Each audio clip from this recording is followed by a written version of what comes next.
Last time हमने chapter number 19 start किया था और उसमें हमने अभी तक ब्लैक बॉडी रेडिएशन के बारे में पढ़ा है। ब्लैक बॉडी रेडिएशन का जो फिनोमिना है ये हमने एक्सप्लेन किया कि इसके अंदर अगर आप किसी भी ऑब्जेक्ट को फ़र्ज़ करें कि आपके पास क्यूबिकल शेप का कोई भी एक ऑब्जेक्ट है, आप उसके अंदर जो है वो एक कैविटी यानी कि एक होल जो है वो जनरेट कर देते हैं और इसका जो इंटीरियर है यानी कि अंदर वाला हिस्सा है, अगर आप उसको ब्लैक कर देते हैं किसी भी धुएं की मदद से या किसी भी तरीके से, तो वो आपके पास जो है वो एक तरह की ब्लैक बॉडी जो है वो बन जाती है। ब्लैक बॉडी की करैक्टरिस्टिक्स ये होती हैं कि अगर हम इस ब्लैक बॉडी के ऊपर कोई भी हीट इसको प्रोवाइड करेंगे या टेम्परेचर इसको प्रोवाइड करेंगे तो ये एक बहुत ही अच्छा जो है वो हीट का अब्जॉर्बर होता है, लेस रिफ्लेक्टर होता है, यानी कि ये हीट को अब्जॉर्ब करेगा और रिफ्लेक्ट नहीं करेगा। It is a good absorber of heat and bad reflector of heat. और अगर हम इसके अंदर से हीट को निकालना चाहें तो ये एक अच्छा एमीटर, एमिट का मतलब होता है निकालना, तो ये एक अच्छा जो है वो एमीटर ऑफ हीट भी होता है। इसकी डिफरेंट जो है वो हमने करैक्टरिस्टिक्स वगैरह भी देखी। तो ये जो हमारे पास किस डिफरेंट तरह की जो है वो हीट या रेडिएशंस आती हैं, इनको हम आम तौर पे नाम देते हैं इलेक्ट्रोमैग्नेटिक रेडिएशंस का। इलेक्ट्रोमैग्नेटिक रेडिएशंस के बारे में हमने जो है वो चैप्टर नंबर 16 में भी पढ़ा था कि ऐसी रेडिएशंस जो कि जिनको ट्रैवल करने के लिए किसी खास मीडियम की ज़रूरत नहीं पड़ती, उनको हम इलेक्ट्रोमैग्नेटिक वेव्स या इलेक्ट्रोमैग्नेटिक रेडिएशंस कहते हैं। अब ये जो रेडिएशंस हैं इनके बारे में अगर हम बात करें तो हमारा आज का टॉपिक जो है वो स्टार्ट होगा प्लैंक्स अजम्पशन से। मैक्स प्लैंक जो है ये एक साइंटिस्ट का नाम था जिसको जो है वो मॉडर्न फिज़िक्स के अंदर काफ़ी अच्छा साइंटिस्ट जो है वो माना जाता है और काफ़ी ज़्यादा थ्योरीज जो हैं वो इसने मॉडर्न फिज़िक्स से रिलेटेड जो है वो बयान की। अब ये जो हमने लास्ट टाइम एक कर्व पढ़ी थी जो कि हमारे पास वेवलेंथ और इंटेंसिटी के दरमियान थी, वो कुछ इस तरह से जो है वो कर्व्स हमारे पास जो है वो आ रही थी।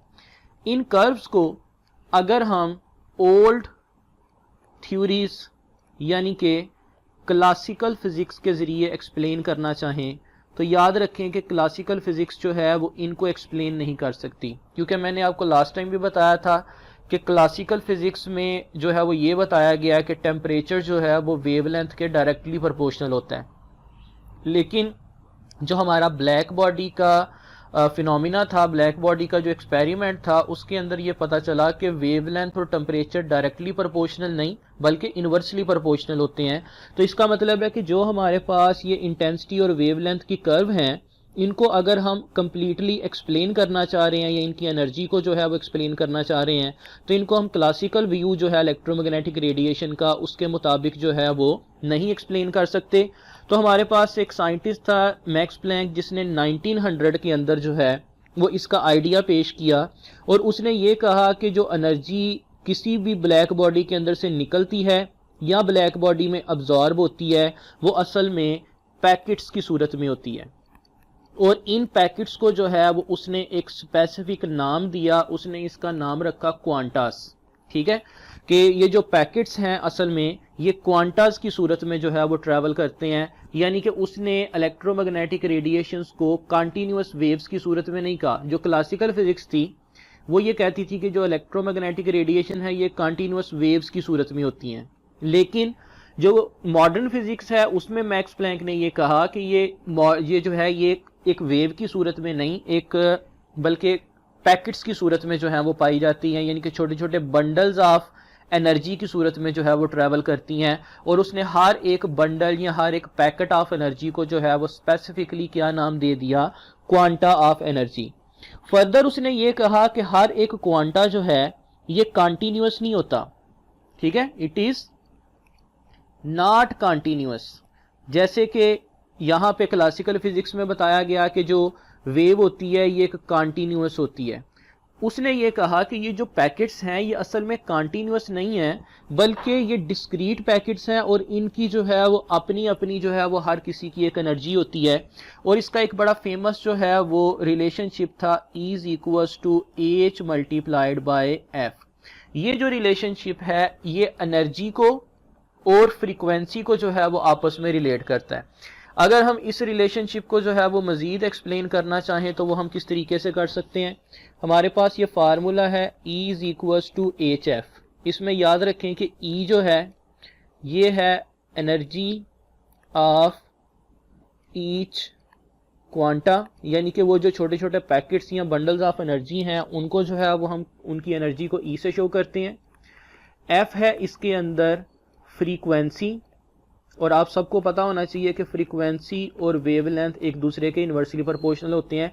और जो तीसरी चीज़ आपको यहाँ पे नज़र आ रही है H, इसको हम कहते हैं प्लैंक्स कांस्टेंट, यानी कि उस साइंटिस्ट के नाम पे जो है वो इसकी जो है वो नाम रखा गया प्लैंक कांस्टेंट। और इसकी वैल्यू आप लोगों ने याद रखनी है 6.63 मल्टीप्लाइड बाय 10⁻⁻34 जॉल सेकेंड।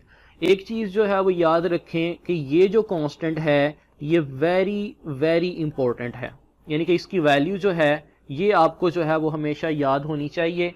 जो हमारे पास क्लासिकल फिजिक्स है उसकी बजाय जो मॉडर्न फिजिक्स है, जैसे मॉडर्न फिजिक्स के अंदर C है 3 मल्टीप्लाइड बाय 10⁸ मीटर पर सेकंड स्पीड ऑफ लाइट, जितनी इंपॉर्टेंस इस कांस्टेंट की है उतनी ही इंपॉर्टेंस जो है वो प्लैंक्स कांस्टेंट की है। यानी कि प्लैंक्स कांस्टेंट जो है ये आपको मॉडर्न फिजिक्स के अंदर तकरीबन हर एक फार्मूला के अंदर जो है वो नज़र आएगा। कोई भी एक फार्मूला ऐसा नहीं आपको मिलेगा जिसमें आपको ये प्लैंक्स कांस्टेंट जो है वो नज़र ना आए। तो इसकी वैल्यू जो है वो आपने ज़रूर याद रखनी है 6.63 मल्टीप्लाइड बाय 10⁻⁻34 जॉल सेकेंड। और इस डिस्कवरी पे जो है वो उसको नोबेल प्राइज़ भी अवार्ड किया गया था। जो मैक्स प्लैंक है उसको नोबेल प्राइज़ अवार्ड किया गया था 1918 के अंदर।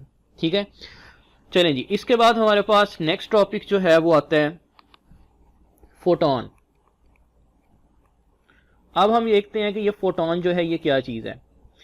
मैक्स प्लैंक ने ये आइडिया पेश किया कि जो इलेक्ट्रोमैग्नेटिक रेडिएशंस हैं ये छोटे छोटे पैकेट्स ऑफ एनर्जी की सूरत में होती हैं, और हर एक बंडल या हर एक पैकेट ऑफ एनर्जी को हम क्वांटा कहते हैं।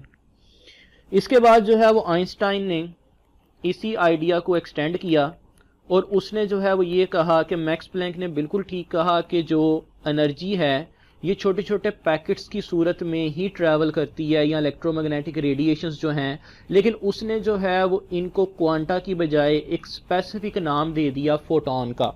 ये फोटोन जो है ये वो वर्ड है जो कि हम ज़्यादातर इसके अंदर इस्तेमाल करते हैं, और ये उसने जो है वो लाइट के बारे में भी बताया, क्योंकि लाइट जो है ये भी इलेक्ट्रोमैग्नेटिक रेडिएशन की ही एक टाइप है। ठीक है, ये भी इलेक्ट्रोमैग्नेटिक वेव्स की कैटेगरी में आती है। तो जितनी भी आपके पास लाइट है या इलेक्ट्रोमैग्नेटिक रेडिएशंस हैं इसके अंदर जो है वो डिस्क्रीट पैकेट्स पाए जाते हैं। वो जो डिस्क्रीट पैकेट्स ऑफ एनर्जी है उसको हम क्या नाम देते हैं, फोटोन का नाम देते हैं। और उसी फोटोन के बारे में जो है वो मज़ीद अगर हम देखें तो वही बात आ जाती है कि हर एक फोटोन जो है इसकी अपनी अपनी एनर्जी होती है, अपनी अपनी जो है वो इसकी वेवलेंथ होती है और अपनी अपनी इसकी फ्रीक्वेंसी होगी। तो अगर हम यहाँ पे जो है वो इसके मोमेंटम का और इसकी एनर्जी का रिलेशनशिप शो करना चाहें तो वो देखते हैं कि हम वो कैसे कर सकते हैं। सबसे पहले जो है वो यहाँ पे हम देखते हैं कि इसका फार्मूला जो है वो हम कैसे ड्राइव कर सकते हैं। हम इसको जो है वो स्टार्ट करते हैं एक सिंपल से। हमारे पास जो है वो फार्मूला है, अभी हमने जो है वो देखा कि एनर्जी E किसके बराबर होती है, HF के। हम यहाँ पे जो है वो इसको नेक्स्ट पेज पे कर लेते हैं ताकि इसको जो है वो क्लियरली अंडरस्टैंड किया जा सके। E is equals to HF। इस रिलेशन से हमें यह पता चला कि एनर्जी जो है ये किसके डायरेक्टली प्रोपोर्शनल है, फ्रीक्वेंसी के। अब यहाँ पे अगर हम मोमेंटम का फार्मूला देखें तो मोमेंटम का फार्मूला होता है P is equals to mv। हम चूँकि यहाँ पे रेडिएशंस की बात कर रहे हैं तो इलेक्ट्रोमैग्नेटिक रेडिएशंस जो हैं ये स्पीड ऑफ लाइट से ट्रैवल करती हैं, तो हम v की जगह पे जो है वो c पुट कर सकते हैं, तो ये आ जाएगा P is equals to mc। अब हमारे पास एक रिलेशन होता है energy mass equation, E is equals to mc²। अगर हम यहाँ से जो है वो m की वैल्यू निकालना चाहें तो वो किसके बराबर होगा, E डिवाइडेड बाय c² के। ये जो m की वैल्यू आपने निकाली है ये यहाँ पे पुट कर दें, ये आ जाएगा P is equals to E divided by C square multiplied by C. यहाँ पे जो है वो m is equal to m की जगह पे आ जाएगा E over C square multiplied by C. एक c जो है वो इससे कैंसिल हो गया तो p किसके बराबर आ गया E ओवर c के। और एनर्जी की हम यहाँ से वैल्यू निकाल सकते हैं, energy is equal to p multiplied by c। अब ये देखें यहाँ पे हमने जो है वो इन दोनों को आपस में रिलेट करना है। एक तो एनर्जी का हमारे पास रिलेशन आया E is equal to H F और दूसरा हमारे पास एनर्जी का रिलेशन आया E is equal to P C. दोनों की लेफ्ट हैंड साइड बराबर है तो हम राइट हैंड साइड को भी इक्वेट कर सकते हैं। तो यहाँ पे जो है वो हमें क्या मिलेगा, H F is equal to P C. तो हमने जो है वो यहाँ पे एच एफ को पी सी के बराबर पुट कर दिया। अब आपको ये पता होना चाहिए कि फ्रीक्वेंसी और वेवलेंथ जो है ये इन्वर्सली प्रोपोर्शनल होते हैं, तो हम यहाँ पे f की जगह पे लैम्डा भी पुट कर सकते हैं। तो h ओवर लैम्डा जो है ये किसके बराबर आएगा, p मल्टीप्लाइड बाय c के।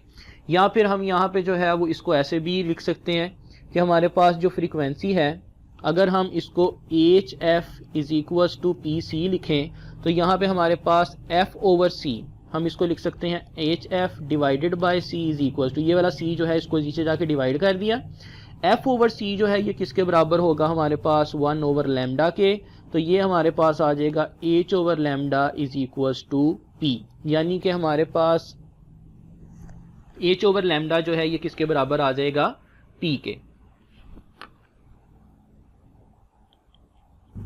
तो यहाँ से जो है वो हमारे पास फाइनल इसका रिलेशन आ गया कि h ओवर लैम्डा जो है ये p के बराबर है और p जो है वो किसके बराबर है, H F divided bye c के। अब ज़रा यहाँ से जो है वो कुछ चीज़ें आप लोगों ने नोट करनी है कि हमें क्या क्या इम्पोर्टेंट इंफॉर्मेशन मिलती है।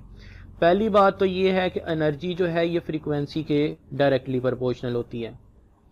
नंबर 2, इस वाली रिलेशन से हमें यह पता चला कि एनर्जी जो है ये मोमेंटम के भी डायरेक्टली प्रोपोर्शनल है। उसके बाद हमें जो है वो इस वाले रिलेशन से, जो लास्ट वाला रिलेशन है, इससे ये पता चला कि मोमेंटम जो है ये वेवलेंथ के क्या है, इन्वर्सली प्रोपोर्शनल। आप ज़रा यहाँ पे देखें, अगर एनर्जी फ्रीक्वेंसी और मोमेंटम दोनों के डायरेक्टली प्रोपोर्शनल है तो इसका मतलब ये हुआ कि फ्रीक्वेंसी जो है ये भी मोमेंटम के डायरेक्टली प्रोपोर्शनल होगी, जैसे कि आपको यहाँ पे नज़र आ रहा है। और आपको इन दोनों से ये भी नज़र आ रहा है कि फ्रीक्वेंसी जो है ये वेवलेंथ के भी क्या है, इन्वर्सली प्रोपोर्शनल। ये जो आपके सामने इस वक्त 5 रिलेशन मैंने सिंपल से लिखे हुए हैं, ये असल में आप लोगों ने जो है वो याद रखने हैं मॉडर्न फिजिक्स को समझने के लिए कि एनर्जी फ्रीक्वेंसी का डायरेक्टली प्रोपोर्शनल है और एनर्जी मोमेंटम के भी डायरेक्टली प्रोपोर्शनल है। ये हम बात कर रहे हैं फोटॉन की एनर्जी और फोटॉन के मोमेंटम की। लेकिन मोमेंटम और फ्रीक्वेंसी दोनों जो हैं ये वेवलेंथ के क्या होते हैं, इन्वर्सली प्रोपोर्शनल होते हैं। मतलब जिस फोटॉन की एनर्जी ज़्यादा होगी उसकी फ्रीक्वेंसी और मोमेंटम ज़्यादा होगा लेकिन वेवलेंथ कम होगी, लेकिन जिसकी वेवलेंथ ज़्यादा होगी उसका फ्रीक्वेंसी भी कम होगी और उसका मोमेंटम भी कम होगा। यही रीज़न है कि हमारे पास जो रेडिएशंस हैं जिनकी एनर्जी तकरीबन 1 मेगा इलेक्ट्रॉन वोल्ट हो, उनको ही जो है वो इजीली डिटेक्ट किया जा सकता है, क्योंकि 1 मेगा इलेक्ट्रॉन वोल्ट जो है ये बहुत ज़्यादा एनर्जी होती है और इसकी वेवलेंथ जो है वो बहुत ही कम होगी। इसके मुकाबले में अगर फ़र्ज़ करें कि हमारे पास एक ऐसी जो है वो फोटॉन्स हैं जिनकी एनर्जी तकरीबन 1 मेगा इलेक्ट्रॉन वोल्ट है, तो इसकी एनर्जी जो है वो ज़्यादा है, इसकी वेवलेंथ बहुत ही कम होगी। इसके मुकाबले में हमारे पास अगर ऐसा फोटॉन है जिसकी एनर्जी 10⁻⁻⁻10 इलेक्ट्रॉन वोल्ट है, तो आप देख सकते हैं कि इसकी एनर्जी बहुत कम है लेकिन इसकी वेवलेंथ जो है वो बहुत ज़्यादा है। तो इसका मतलब ये है कि अगर आपके पास कोई भी ऐसा सिग्नल है जिसकी एनर्जी ज़्यादा है तो उसको डिटेक्ट करना आसान होता है और जिसकी एनर्जी कम होती है उसको डिटेक्ट करना मुश्किल होता है। यही रीज़न है कि हमारे पास जो क्वांटम इफ़ेक्ट्स होते हैं वो सिर्फ और सिर्फ जो है वो एटॉमिक साइज़ के जो ऑब्जेक्ट्स हैं उनके अंदर ही सिग्निफिकेंट होते हैं, क्योंकि वहाँ पे एज की वैल्यू जो है वो बहुत ही ज़्यादा स्मॉल हो जाती है। ठीक है, जैसे हमारे पास रिलेशन है P is equals to H F divided by C और ये किसके बराबर है, h ओवर लैम्डा के। मतलब जितनी वेवलेंथ बढ़ती जाएगी उतना ही मोमेंटम कम होता जाएगा और उतनी ही फ्रीक्वेंसी भी कम होती जाएगी, और अगर फ्रीक्वेंसी कम होती जाएगी तो इसका मतलब है कि एनर्जी भी क्या होती जाएगी, कम होती जाएगी। तो ये था जी आपके पास मैक्स प्लैंक का व्यू और उसके साथ साथ आइंस्टाइन की थ्योरी यानी कि फोटॉन।